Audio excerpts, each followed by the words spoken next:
Welcome back to Big Nick's Meats and Treats. Today we are doing smoked meatloaf.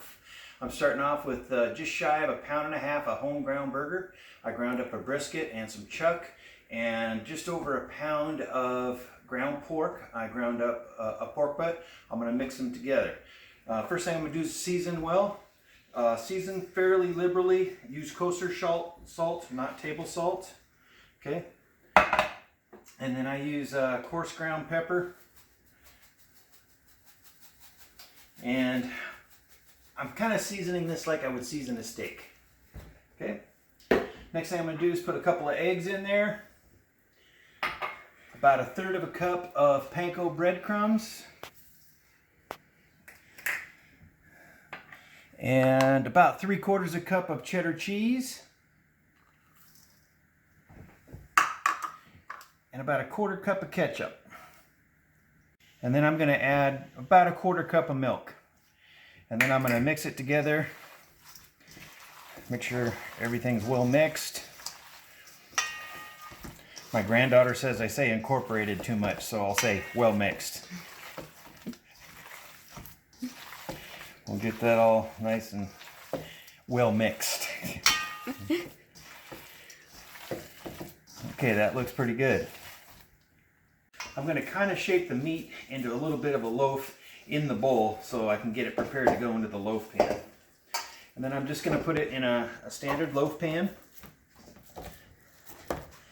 So you can see 2.5 pounds of meat fits in there pretty good. And I'm going to put a little bit of pressure on it so it goes all the way to the edges. Make it look nice and uniform in the pan. The last thing I'm going to do before I get ready to put it in the smoker is I'm going to brush a little bit of ketchup on the top. And I forgot to mention, with the cheddar cheese, we put cheddar cheese in there, and that adds a lot of moisture. You know, one of the most common things with meatloaf is it's dry. Nobody likes a dry meatloaf. So if you put that cheese in there, it just adds a nice layer of moisture that you don't normally get. All right, the smoker's up to 250. I'm going to put the meatloaf in. And then I'm also going to put my meat probe in. Just make sure when you put the probe in, you don't touch the bottom of the pan. It's real important when you're cooking meats that you use a meat probe. A lot of people think they can eyeball it and they can tell by how it feels on your hand and stuff. I try to always use a meat probe. That way I'm not undercooking it or overcooking it.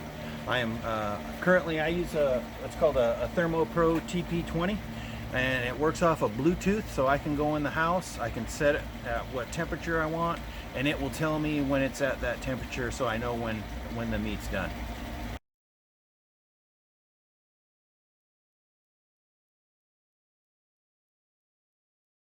All right, the meatloaf is done. I cooked it at 250 until the internal temperature was 165. Because there was pork in there, I wanted to make sure it was 165 degrees minimum. Normally with burger, I'll do 155 to 160. And we're ready to cut it open and take a look. Look at that. Oh, nice and juicy. Plenty of moisture in there. That cheese really adds a lot of extra moisture. One thing I did too when I took it off the smoker, my wife taught me this trick years ago, is just to set it on bread for a little bit and let that grease absorb into the bread. So that helps out a lot. Got a nice smoke ring right here at the top. That looks really good. I can't hardly wait to dig into it. Let's give it a taste and see how it is.